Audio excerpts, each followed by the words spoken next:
Sausawan natin.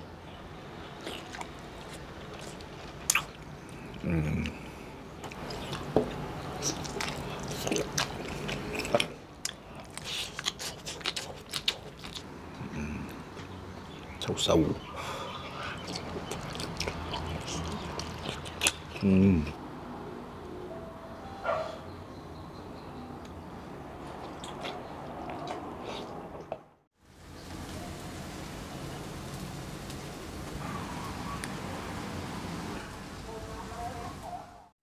So ayan mga kautol, meron tayo ditong panganang tuna. Napakalaki na ito, halos 2 tangkal ko. So iihawin natin to mga tol. At una natin gagawin ay imamarinate po natin to. So dito tayo magtitimpla mga tol. Lalagay tayo ng soy sauce. Tapos bawang, luya, paminta, oyster sauce. Ito, concentrated lime. Pwede kayo gumamit ng lemon or calamansi. Then Sprite or lime soda. Kahit anong lime soda. So ito na yung ating panganang tuna. Nalinisan na natin to at nahati na natin sa dalawa dahil ayan, mahirap po i-marinate pagka buo po siya. So ito mga tol, yung tinimpla natin kanina, buhos lang natin dito.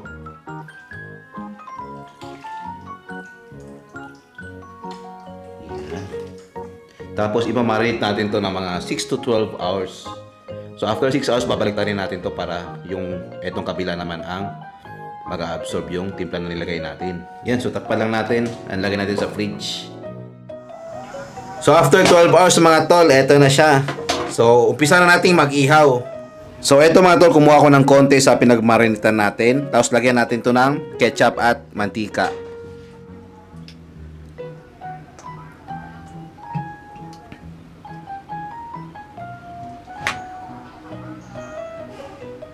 Umpisa natin ihawin mga tol. Yun, kasya. Magbubulbul tayo ng konting asin mga tol. Kasi hindi natin lagyan ito kagabi eh. Yan, paira natin.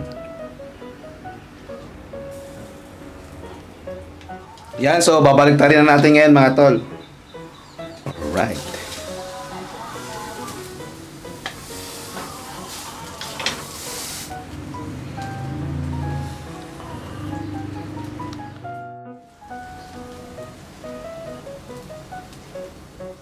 So gagawa tayo ng ensaladang arrosep o sa amin tinatawag tong lato.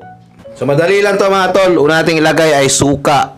Ito pinakurat yung gamit ko. Pwede yung gumamit ng mga dato puti lang, yung natural na suka. Tapos asin. Black pepper powder. Then mix lang. Then sabay-sabay natin ilagay kamatis, luya at sibuyas. And then ito yung lato, arrosep. Mix ng konti and then ayan, meron na tayong ensaladang lato. Di ba? Sarap.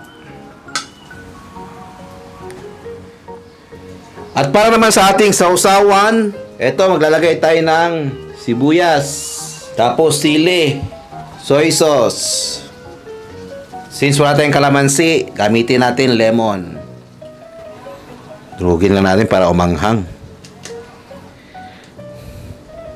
Alright. Yan, so ito na ating sausawan mga tol.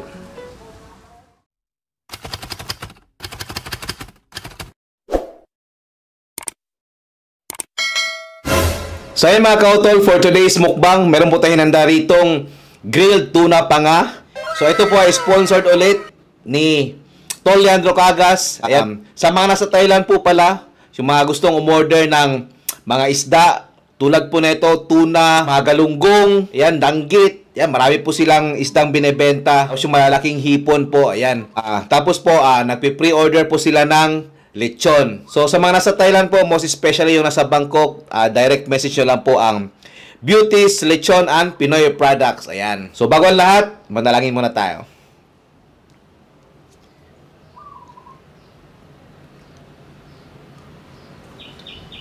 Yan. Ayan, ang laki oh.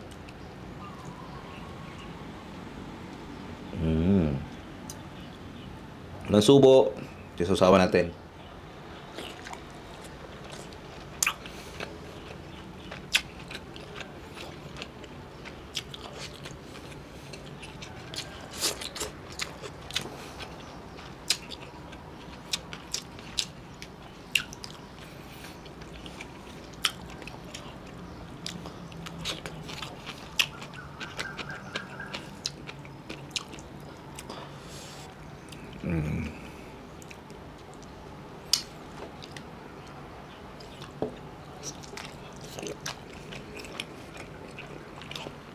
Wow.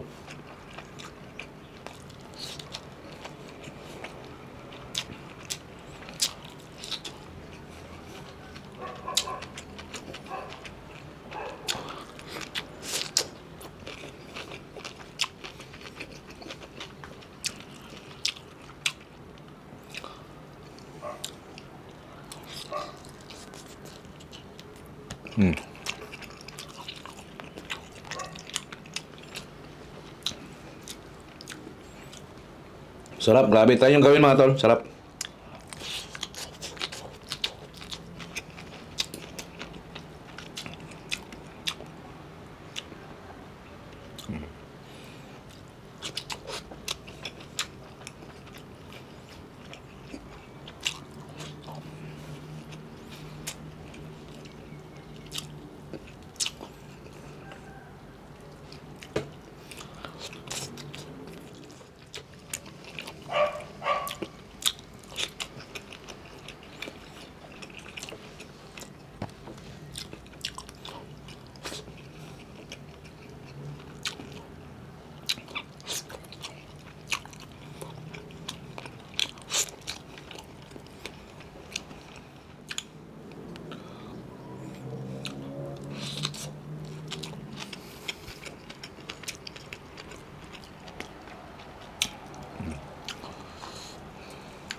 Yung sabaw, panis na pala mga tol.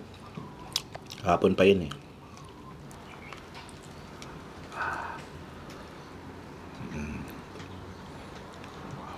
Sausaw.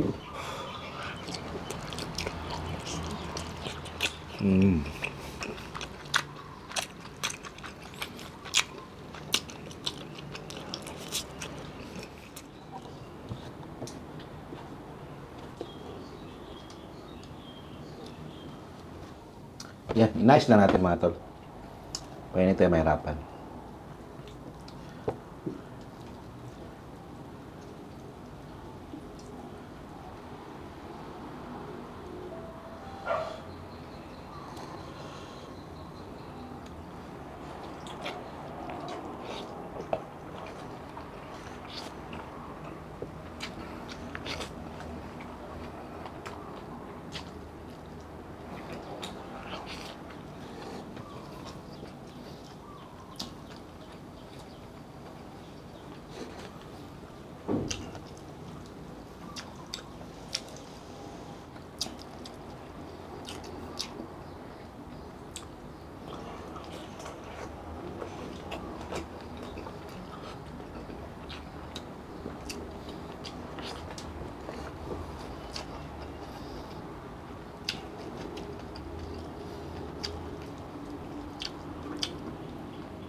May Sprite pala tayo.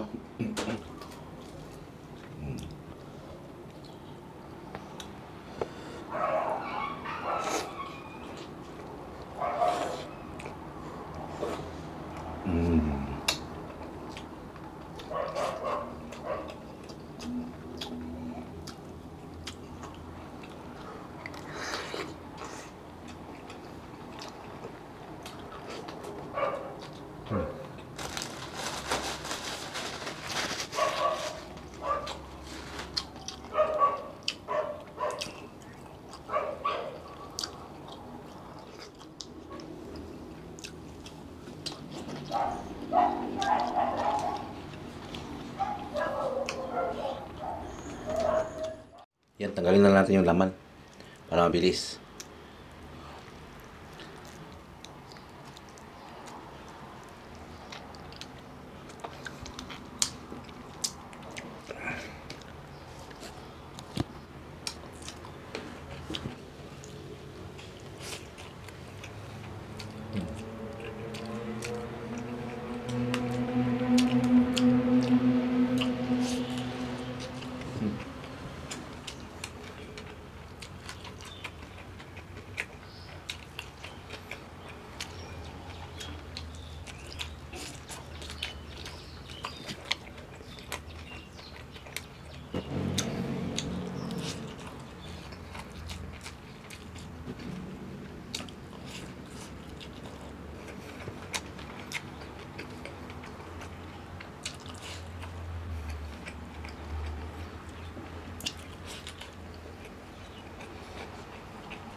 So yan po, shoutout muna kay Tol John Ace Magnaye ng Riverside Community Chapter. So maraming salamat sa ito sa laging pagpanood ng aking mukbang. Ayan, salute.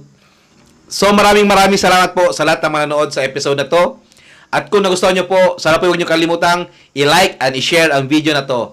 At kung bago lang kayo sa aking channel, please don't forget to subscribe Tol Buloy Mukbang sa ating YouTube channel at TikTok account. At pa-follow na rin po sa ating Facebook page, ang Kautol Mukbang. So hanggang sa susunod po nating cooking and mukbang. See you in my next video. Mag-ingat po tayong lahat and God bless us all. Bye-bye! Kapang kap!